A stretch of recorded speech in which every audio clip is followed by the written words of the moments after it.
Sur une base militaire, une équipe spécialement entraînée se prépare pour se rendre au fin fond du désert de l'Utah, en plein cœur de la nuit. Leur mission ? Accueillir un voyageur venu de l'espace. Un voyageur qui revient d'un périple de 7 ans, après avoir parcouru près de 5 milliards de kilomètres, et porteur d'une précieuse cargaison, des particules du début des temps, des échantillons de poussière de comètes.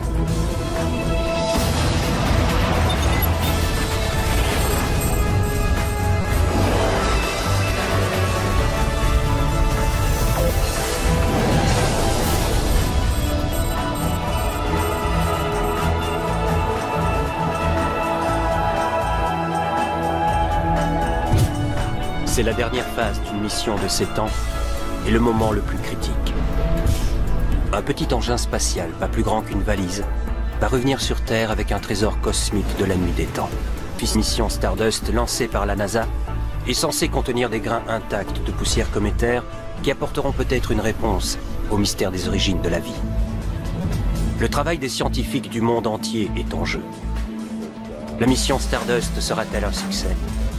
La capsule survivra-t-elle à son retour sur Terre avec un contenu intact?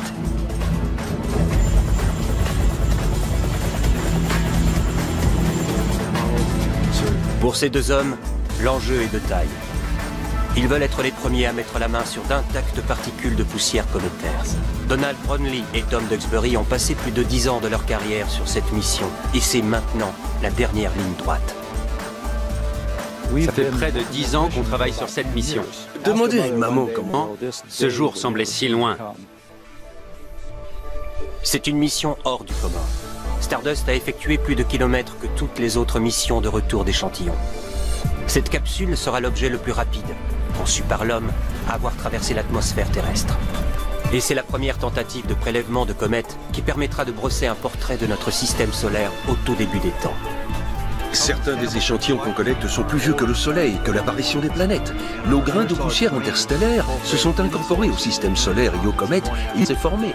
Les scientifiques espèrent que cette poussière de comètes fournira des informations sur l'origine du système solaire pour comprendre comment l'eau et la vie sont apparues sur notre planète. Le succès de cette mission repose sur cette sonde spatiale. L'homme responsable de la conception de cet engin s'appelle Joe Vellinga. La mission Stardust peut se résumer en un voyage de 7 ans de près de 5 milliards de kilomètres de la Floride à l'Utah contre avec une comète. Alan Chevron est le chef de l'équipe qui gère le vaisseau dans cette... C'est lui qui veille au bon fonctionnement de la sonde. La mission Stardust a été conçue comme une mission de 7 ans avec pour objectif de visiter la comète Wild 2, la survoler, collecter des particules de poussière, prendre des photos, faire un spectromètre de masse et ramener la capsule sur la Terre. Un sacré travail pour un engin pas plus gros qu'une cabine téléphonique. Ce vaisseau a été conçu pour consommer très peu d'énergie à cette distance. Il est également équipé de panneaux solaires assez grands et assez efficaces pour fournir l'énergie solaire nécessaire à une telle distance de la Terre. Tic est maximal. En termes de consommation énergétique, Stardust consomme en gros 180 watts. Autrement dit, le sèche-cheveux qu'on utilise tous les matins consomme quasiment 5 fois plus que ce vaisseau spatial. Petit et efficace, mais Stardust doit être résistant pour s'aventurer dans l'environnement dangereux qu'est l'espace. Des phénomènes imprévisibles, comme les éruptions solaires, peuvent ravager l'électronique et paralyser le vaisseau. Il est donc primordial de trouver le chemin le plus rapide pour regagner. 0 et décollage de la sonde spatiale Stardust.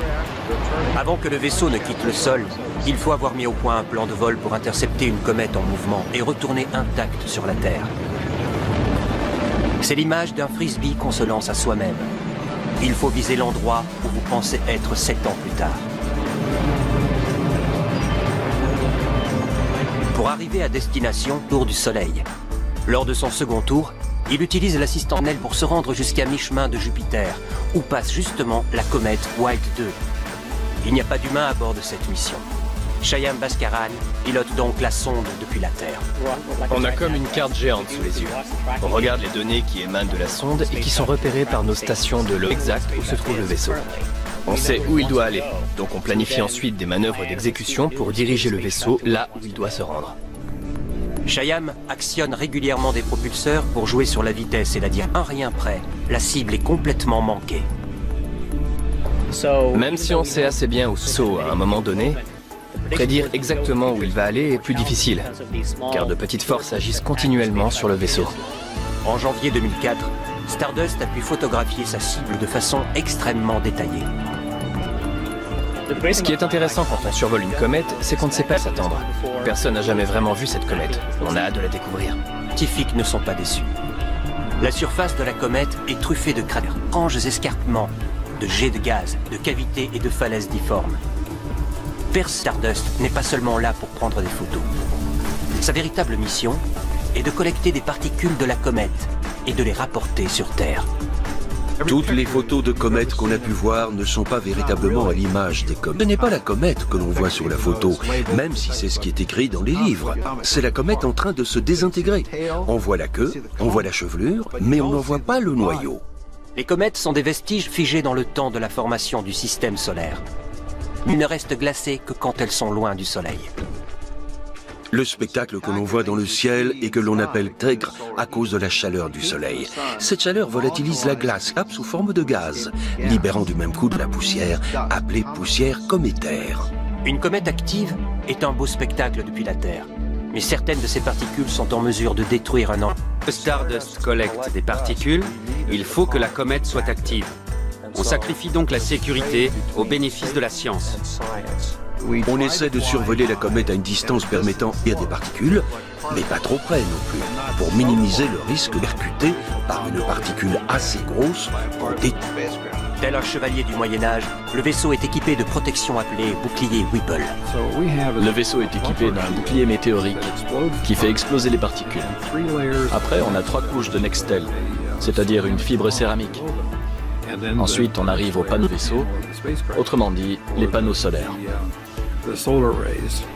Caché derrière son bouclier, le vaisseau traverse une tempête de particules. Pour notre plus grand plaisir, la sonde a réussi à traverser cet environnement extrêmement hostile, composé de particules de poussière percutant de plein fouet notre vaisseau, à une vitesse équivalente 10 fois celle d'une balle. C'est justement ce que cherche Stardust. Pour les capturer sans se faire pulvériser, une stratégie a été mise au point.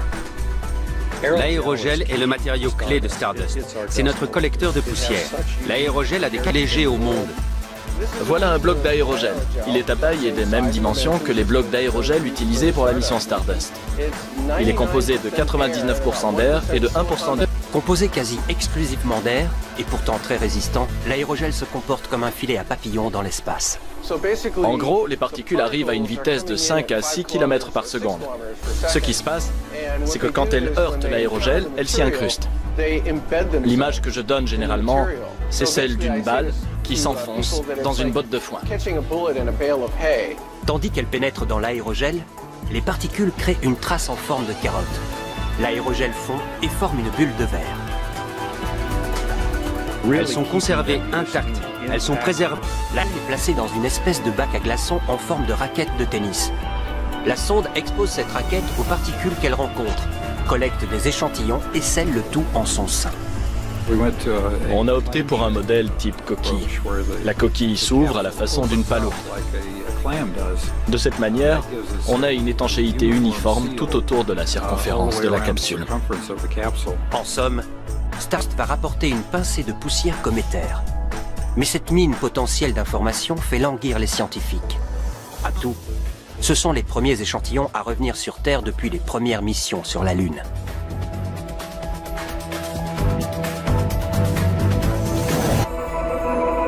Pour la première fois depuis les missions sur la Lune des années 1960 et 1970, une capsule spatiale rentre à vitesse grand V vers la Terre contenant des particules solides provenant de l'espace. Ce qui est fabuleux, c'est que la théorie et l'imagination ne comptent plus tant que ça quand on a l'échantillon entre les mains. Une analogie fascinante est celle d'Apollo. Sur la Lune, il y avait toutes sortes de théories sur l'histoire et la géologie de la Lune. Des échantillons de roches lunaires ont permis de résoudre ces questions. Cette fois-ci, place à un voyage de 7 ans jusqu'à la comète Wild 2 et un survol de la comète pour récolter des échantillons de poussière cométaire. C'est une odyssée de près de 5 milliards de kilomètres appelée Stardust. Quand on observera ces particules fraîchement prélevées sur la comète, on essaiera de vérifier les théories dominantes stipulent que les comètes ont beaucoup apporté, notamment une grande partie de l'eau qui se trouve et une grande partie des constituants élémentaires nécessaires à la vie sur Terre.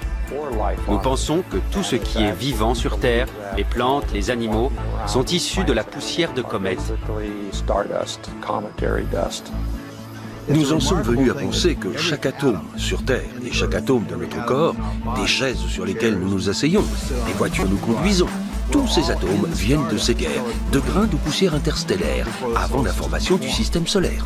Mais la poussière de comète est partout. Il y a des tonnes et des tonnes de poussière cométaire qui tombent sur la surface de la Terre tous les jours. Milliards de kilomètres pour en récupérer un échantillon. Contrôle qualité. Un des problèmes, c'est qu'on ne sait pas de quelle comète viennent ces poussières, une fois le changement elles ont connu, dans la mesure où ces particules viennent de l'espace et ont traversé notre atmosphère. Les scientifiques veulent des échantillons pris à la source.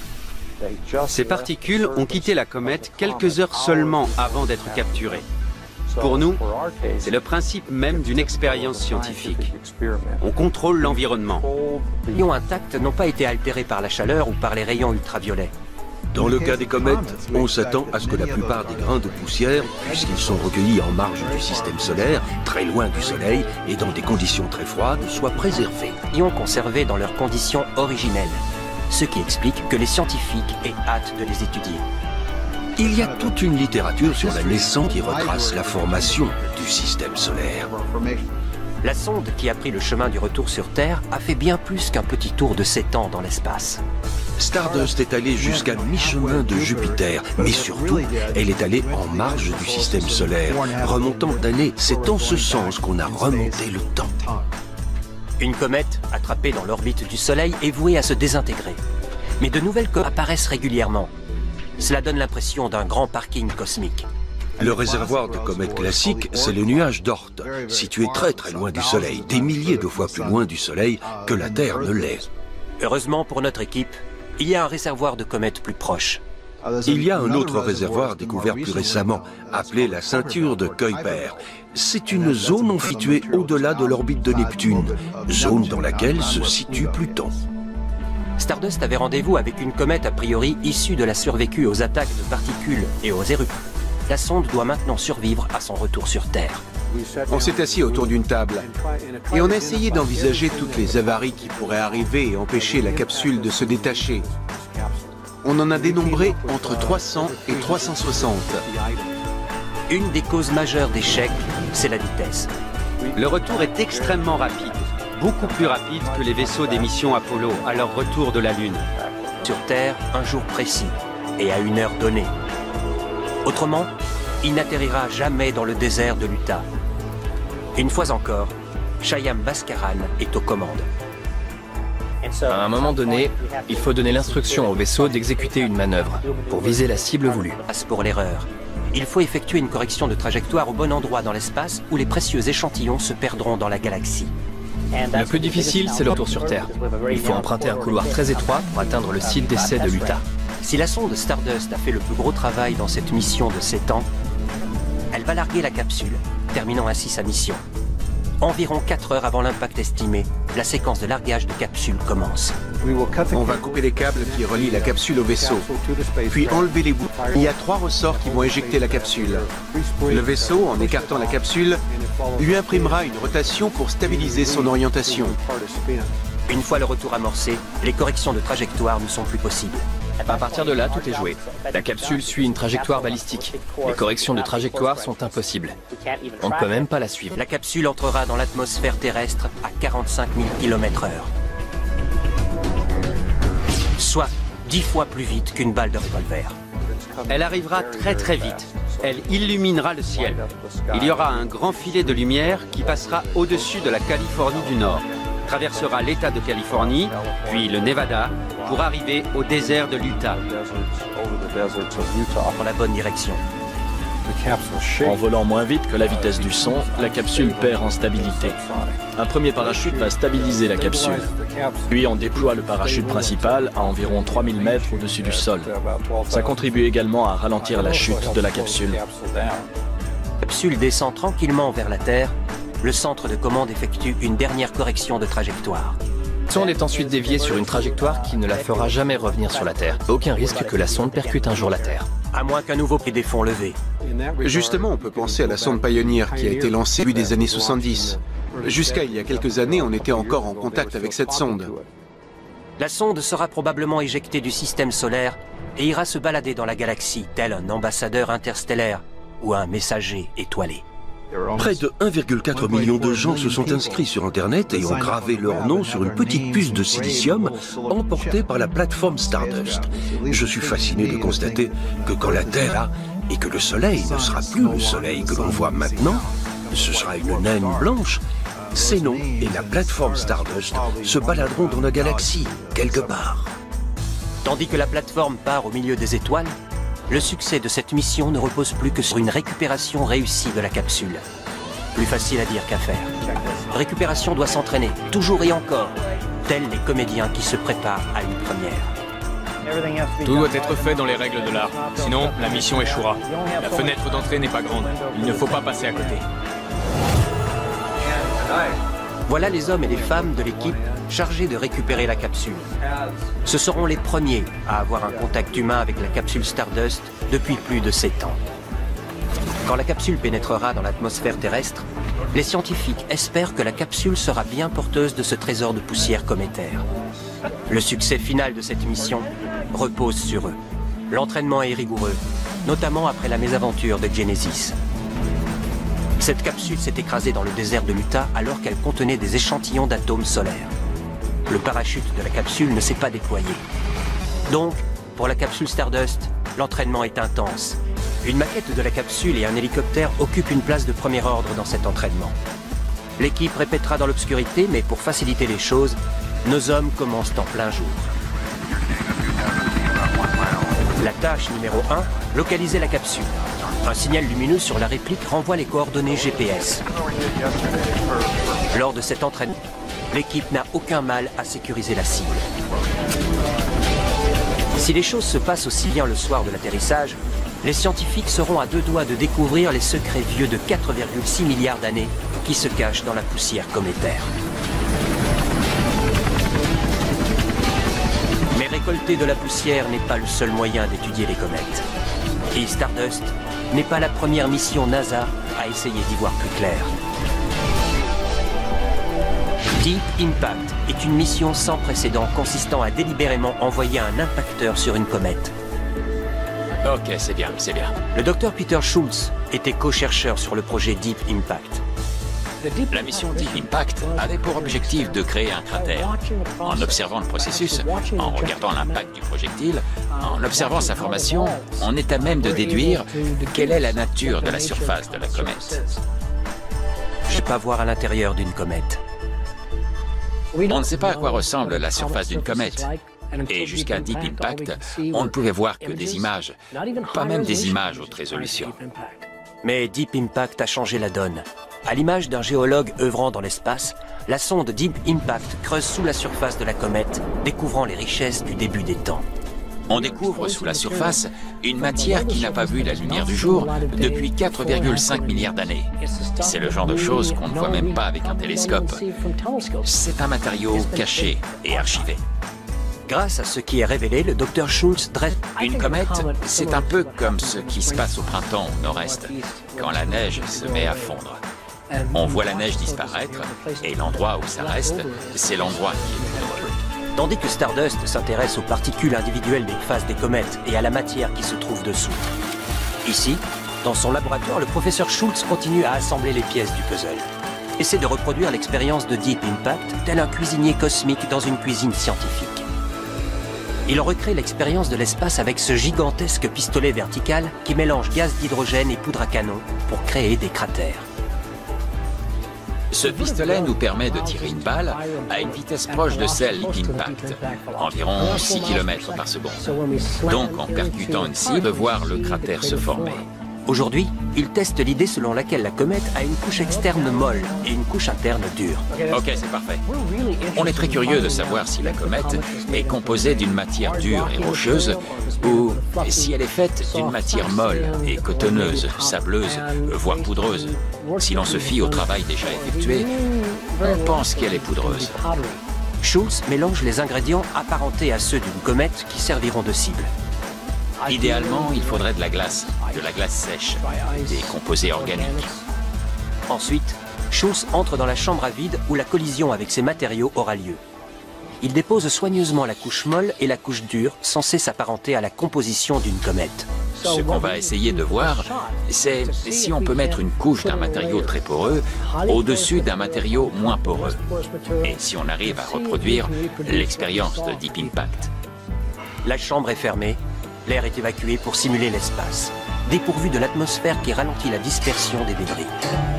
Une fois le pistolet chargé avec une petite perle de verre, et quand la balle partira, le projectile sera lancé 10 fois plus vite qu'une balle classique.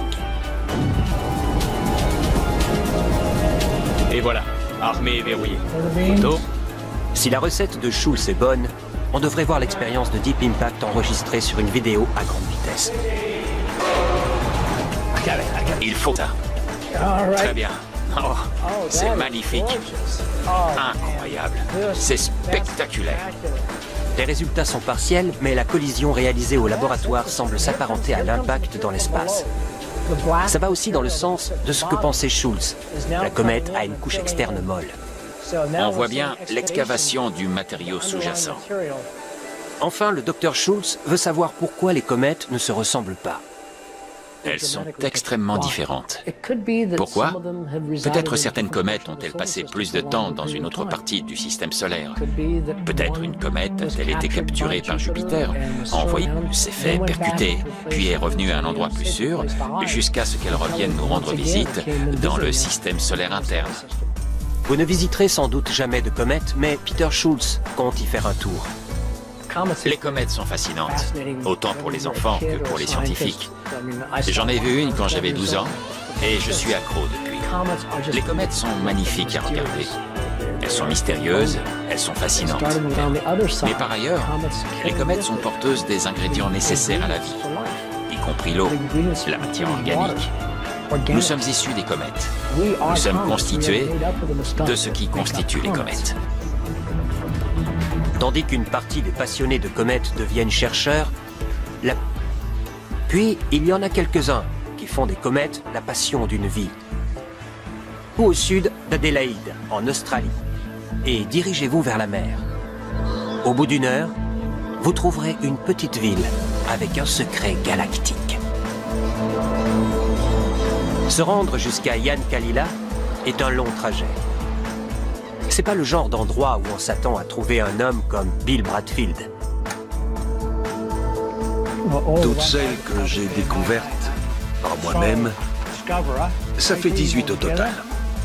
Bill est un chasseur de comètes. Je pense en découvrir une autre bientôt. En tout, il a découvert et donné son nom à 18 comètes. Plus que quiconque sur la planète. J'ai peut-être été, notamment en me levant tôt le matin. Ces grandes trouvailles s'étendent sur une trentaine d'années. 1974. Quel est le secret du succès de Bill? Il nous présente avec nonchalance sa technique. Il suffit de balayer le ciel et de modifier la hauteur par petites franges et progressivement de monter. Vous devez penser que quelqu'un d'aussi fort... Au fait, Bill est un ingénieur spatial retraité.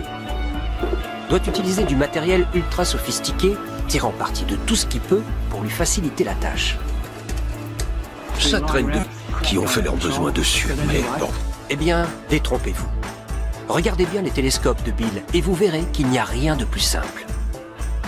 J'ai construit cet instrument en 1970 quand j'ai eu le virus. Voilà son premier télescope. J'ai découvert 14 comètes avec ça.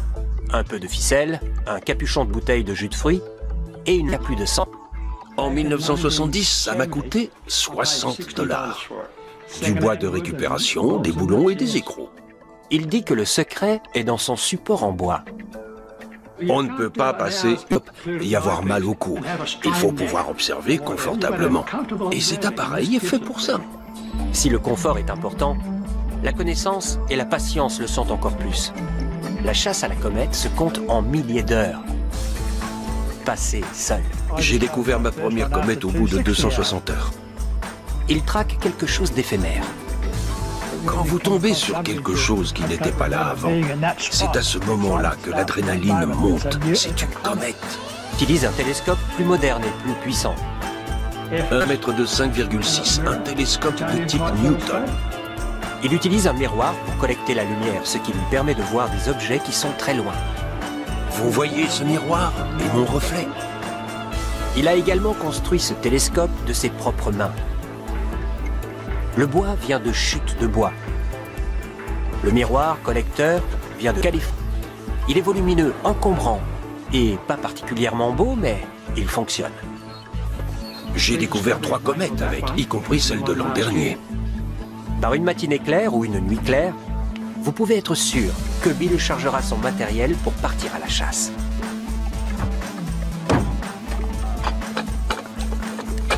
Bill a passé tellement de temps ici avec son premier télescope qu'il pense avoir tout vu. Donc le nouveau télescope conçu il y a quelques années lui permet de voir des objets plus éloignés et moins lumineux. Je pense que la probabilité de découvrir une comète visuellement à l'ancienne, c'est-à-dire à ma façon, couvrir encore une autre, parce que je suis capable de me concentrer sur une certaine zone du ciel austral. Ok, je suis prêt. Je n'ai plus qu'à enlever le couvercle. Voilà la queue du Scorpion, la constellation. Muni d'une vieille carte du ciel largement annotée, la chasse peut commencer. Je fais un balayage pour amener un nouveau point au centre. Il passe la plupart de son temps à regarder juste au-dessus de l'horizon, là où les gros télescopes modernes, assistés par ordinateur, ne peuvent pas voir, du fait de leur incapacité à s'incliner. Ces zones très basses retiennent encore toute motion. C'est un succès quand Bill repose ce qui n'est pas sur une carte du ciel. Mais ça ne suffit pas. Le test final, une comète doit bouger. Si ça ne bouge pas, alors ce n'est qu'une étoile de plus. Mais comme les comètes tournent autour du Soleil, le mouvement peut être détecté en quelques minutes. La plupart des découvreurs aimeraient voir leur comète leur... C'est plus grisant. Si c'est une comète peu lumineuse au télescope, ce n'est pas très excitant. Si une des comètes de Bill de vos propres yeux, sortez votre télescope dans une 60aine d'années. La suivante réapparaîtra dans à peu près 120 ans. En attendant, Bill Bradfield, âgé de 76 ans, continuera de chasser. Même si l'on voit beaucoup de comètes depuis la Terre, pour vraiment les comprendre, on doit s'en approcher. Aujourd'hui, Bradfield et d'autres amoureux-mètres ont leurs yeux tournés vers l'Utah. Et de découvrir si la mission Stardust de 7 ans est une réussite ou un échec. Ça oui, je suis ravi de récupérer quelque chose qui vient de l'espace. Ça va être sympa. La capsule Stardust effectue son retour sur Terre à une vitesse 10 fois supérieure à une balle de revolver, atterrissant comme une boule de feu sur le désert de l'Utah. Si tout se passe comme prévu. Le succès de la mission repose sur l'équipe de récupération de la capsule. Ils s'entraînent tellement qu'ils pourraient sans doute faire ça les yeux fermés. Ok, on est bon. Et tant mieux, parce qu'ils vont devoir localiser et récupérer la capsule en plein milieu de la nuit. Pour ce faire, d'une puissante lumière, un projecteur Night Sun. La vitesse et le timing sont essentiels. Tout retard augmentera grandement la possibilité de contamination.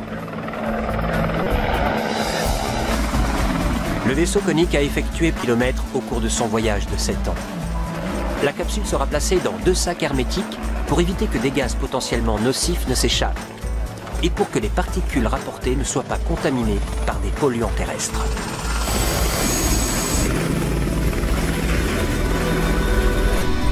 Tandis que la capsule Stardust rentre sur Terre, le rêve de futures recherches sur les comètes s'enfonce dans l'espace, incarné par la sonde Rosetta, le projet le plus audacieux de l'Agence spatiale européenne. La sonde Rosetta a été lancée dans l'espace en mai 2004 par une fusée Ariane 5. Son objectif ? poser un atterrisseur de la taille d'un lave-vaisselle sur le corps d'une comète de la taille d'une petite île pour recueillir des données sur son évolution, tandis qu'elle se dirige vers le centre du système solaire, sublimant sa couche externe de glace et prenant vie à l'approche du Soleil. Rosetta atteindra sa cible en demi-tour que les scientifiques travaillent sur un modèle grandeur nature de l'atterrisseur. Stéphane Ulamek est le directeur du projet. Il faut s'assurer qu'après un voyage, faire fonctionner l'atterrisseur. Et en cas de problème, il faut savoir le régler. On a donc un modèle ici pour tester les commandes et pour jouer aussi un peu avec. Les scientifiques et les ingénieurs ont fait leur possible pour préparer leur petit vaisseau, même s'ils ne savent pas du tout à quoi ressemblera la surface de leur comète. Les précédentes missions sur des comètes comme Stardust et Deep Impact ont soulevé encore plus de questions et de préoccupations. C'est grisant de voir aussi précisément la surface d'une comète et de se dire à quoi pourra bien ressembler notre comète. Est-ce qu'elle ressemblera à ça? Et puis, dans un second temps, on se demande comment sera sa surface? Molle, dure? Arrivera-t-il à se poser? L'équipe du projet Rosetta a conçu un atterrisseur adaptable à toute surface. La surface sera peut-être faite de glace, de grains et de poussière. Mais il se peut aussi qu'elle ait une structure plus atypique, de type glacier, avec davantage de neige et de poussière.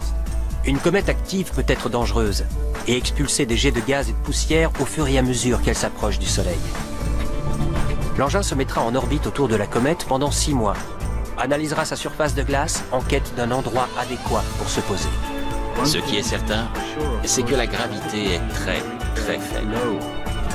L'atterrisseur de Rosetta se pose trop brutalement, il risque de rebondir, de repartir dans l'espace et de disparaître. La solution, 2 harpons vont s'accrocher à la surface de la comète, fixant l'atterrisseur à cette dernière. On veut voir la comète telle qu'elle est. On veut la toucher, on veut, disons, la palper. Et on a des instruments. L'atterrisseur est équipé de 10 instruments.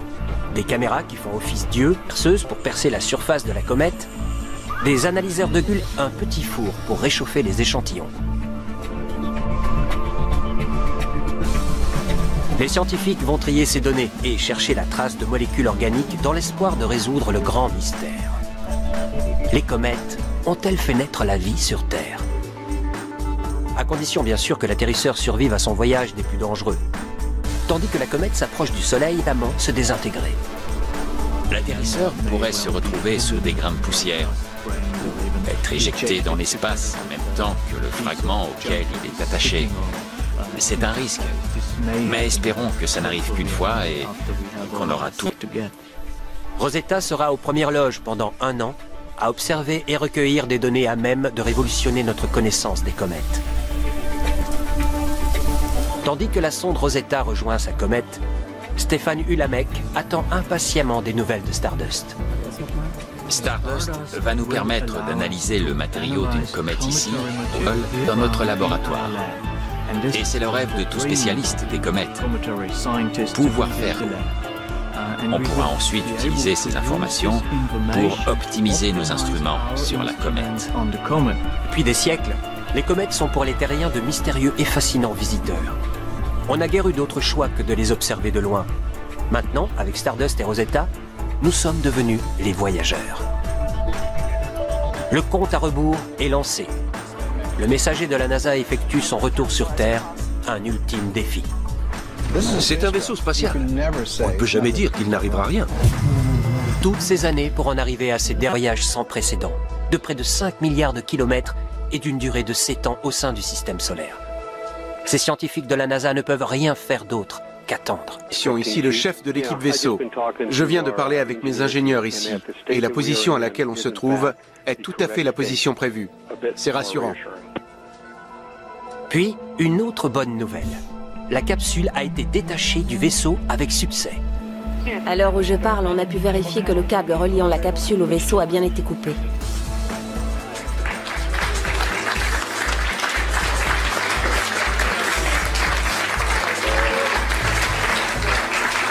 Mais le travail est loin d'être terminé. La capsule Stardust doit survivre à sa fulgurante rentrée atmosphérique. À tous les postes, le module de retour vient de descendre de 5000 mètres. Le parachute principal va s'ouvrir aux alentours des 3000 mètres. La capsule arrivant, 3 hélicoptères équipés de capteurs infrarouges pour un suivi au sol se dirigent vers une zone protégée dans le désert de l'Utah. À toutes les stations, ici le directeur du projet à l'UTTR. Les 3 hélicoptères se trouvent à l'héliport 11. Les scientifiques suivent attentivement l'arrivée de la capsule. Comme en témoigne une soudaine chute de vitesse, le parachute principal s'est bien déployé à 3000 mètres. C'est l'heure estimée pour le parachute principal et on observe une décélération. C'est pas vrai. Ça vient droit sur nous. À tous les postes, le parachute principal est ouvert. La capsule descend tranquillement.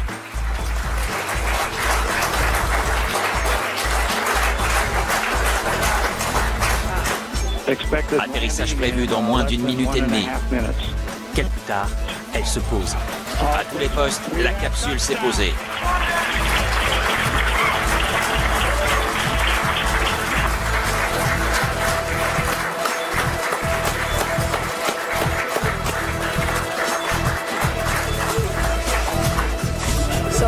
Ces heures d'entraînement sont maintenant mises à l'épreuve. Leur mission, localiser, récupérer et sécuriser la capsule aussi vite que possible. Ils craignent une contamination. Les capteurs infrarouges des hélicoptères passent le désert au peigne fin, en quête de traces de la chaleur émanant de la capsule.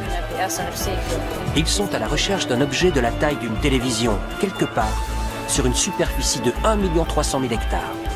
Au bout d'1 heure de recherche, Le second hélicoptère classique est au sol et l'équipage se dirige vers la capsule. l'heure de vérité est arrivée. Tout le monde a hâte de connaître l'état de la capsule. La capsule, apparemment, a rebondi 3 fois avant de se poser. Elle est posée sur le côté et l'équipe prend une série de photos. La suite des opérations consiste à la charger et à la ramener. Un des hélicoptères illumine la nuit tandis que l'équipe vérifie les gaz potentiellement nocifs, tels que le dioxyde de soufre, l'acide cyanhydrique et le monoxyde de carbone.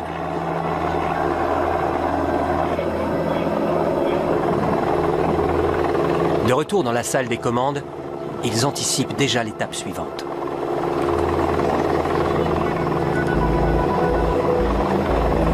Elle a été mise dans un premier sac, avec un moniteur à l'extérieur, puis dans un second sac.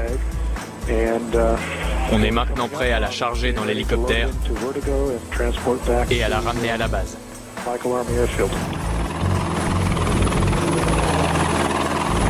Sur le point d'être ouverte, la capsule est transportée dans la salle blanche. C'est ici que cette capsule de 45 kg est décontaminée après son passage dans l'atmosphère. C'est une immense joie de voir cette mission terminée et réussie, après un voyage dans l'espace de près de 5 milliards de kilomètres, et de voir notre précieuse cargaison ramenée à bon port. On voit bien que la capsule est en excellent état. Elle est un peu calcinée à l'extérieur, mais elle a été conçue pour. C'est une façon de protéger l'intérieur, ou de trouver de la vase, voire de l'eau, qui se serait infiltrée à l'intérieur, ou que la capsule s'ébrèche et s'ouvre complètement, laissant échapper les échantillons dans le désert. Et rien de tout ça n'est arrivé. Un examen détaillé. Puis la capsule effectue un dernier déplacement au centre spatial Johnson à Houston, au Texas. Tout en retenant leur souffle, les scientifiques, avec précaution, ouvrent la capsule. Le trésor leur est révélé. Une véritable mine d'informations constituée de particules de poussière cométaire et interstellaire. Certains résultats scientifiques vont être quasiment immédiats. La première fois qu'on observe quelque chose au microscope, on peut voir des détails qu'on ignorait avant. Mais il faudra des années pour d'autres résultats. Le directeur de projet, Tom Duxbury, peut enfin souffler. Échec. On était peut-être à 2 doigts d'échouer, on ne sait pas. Mais on a eu de la chance. La capsule est intacte. Les chercheurs ont des dizaines d'années de travail devant eux. Tom pilote ce projet depuis le premier jour. Maintenant, la réalité le rattrape. Quand je serai au labo et que je ne m'inquiéterai plus pour le vaisseau ou pour le retour de la capsule, quand je verrai les chercheurs rédiger leur article, pour ma part, je retournerai à ma routine. Ce sera différent. C'est une page de ma vie qui se tourne. Tandis que la mission Stardust touche à sa fin, un nouveau voyage d'exploration commence. Minuscules particules de poussière de comète rapportées depuis l'autre bout de notre Terre est un monde en soi. Une vérité. Les scientifiques vont étudier ces particules en quête d'indices pouvant fournir des éléments de réponse aux questions fondamentales sur les origines de la vie sur Terre.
Des phénomènes célestes et succomber à la beauté fascinante du cosmos. Cosmic Vistas, dans un instant, sur Science et Vie TV.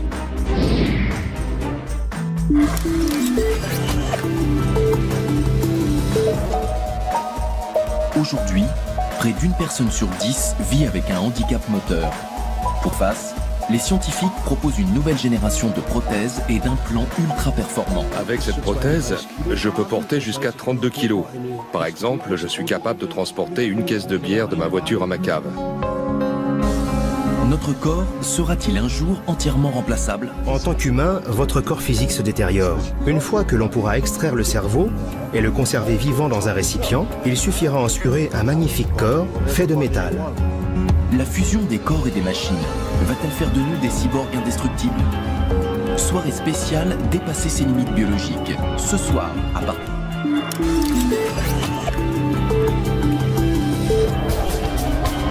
Les scientifiques le disent et le répètent.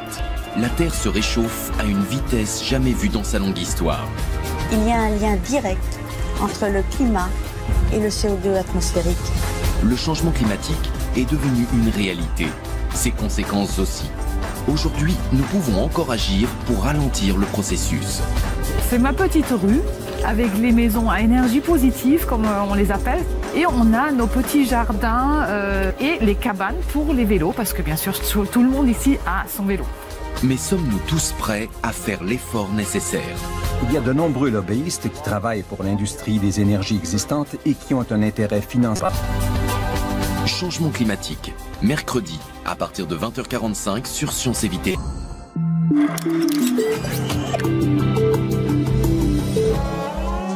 Namasté. Vous vous posez des questions sur les dernières découvertes technologiques, médicales, biologiques ou même gastronomiques? Bref, vous voulez mieux comprendre le monde qui vous entoure? Maîtresse, maîtresse. Le Mac de la science l'a décrypté pour vous. Signé la scène, on est au Stade de France. Je me retrouve seul avec The occasion de marquer le but décisif. Ce qui va faire la différence, ce sont mes bâtonnets. Ah, avance! Allez, allez, pilote du dimanche! Ça fait 2 heures qu'on tourne en rond, bloqué dans le trafic aérien.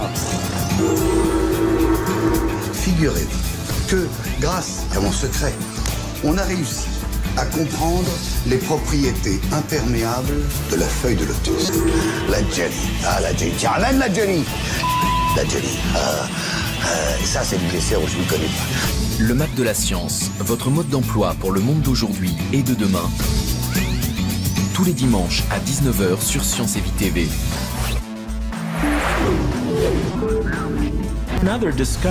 Mais c'est une autre découverte de Newton qui permettra plus tard aux astronomes d'apprendre. In his book on optics, Dans son traité d'optique publié en 1704, Newton montre comme la lumière blanche n'est en fait qu'une combinaison de toutes les autres couleurs. Wollaston pense que les lignes sont des bordures qui séparent les différentes couleurs. En réalité, ce n'est que la partie émergée de l'iceberg. En 1814, un fabricant d'instruments allemand du nom de Joseph Fraunhofer invente un appareil pour mesurer à travers différents types de verre. Quand il l'utilise avec la lumière du soleil, c'est les mêmes lignes sombres que Wollaston avait vues sur le spectre, mais des centaines d'autres.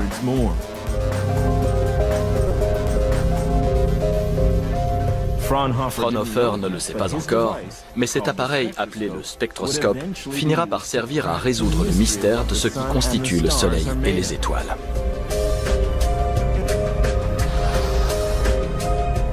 Mais il faudra d'abord attendre que quelqu'un sache déchiffrer le message caché dans ces lignes pour faire de ce code barque.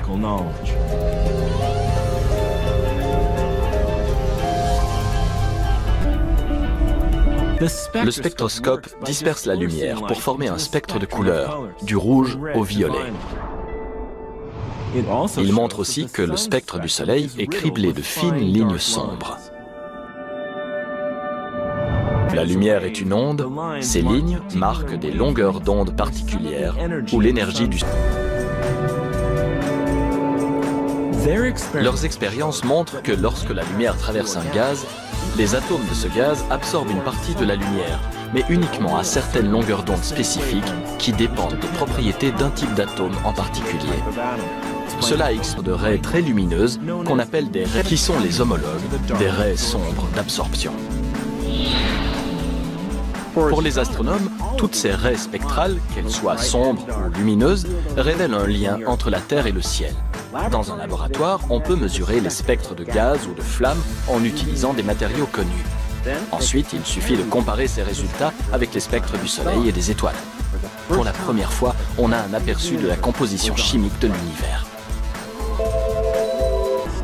Le développement conjoint, mais son budget ne lui permet pas d'engager une armée d'astronomes. C'est pour ça qu'en 1881, il engage sa gouvernante, Williamina Fleming. Fleming a été professeur en Écosse et maîtrise rapidement l'art de cataloguer des étoiles selon leur raie spectrale. Elle invente son propre système de classification et examine elle-même plus de 10 000 étoiles et plaques photographiques. Pickering de responsable. En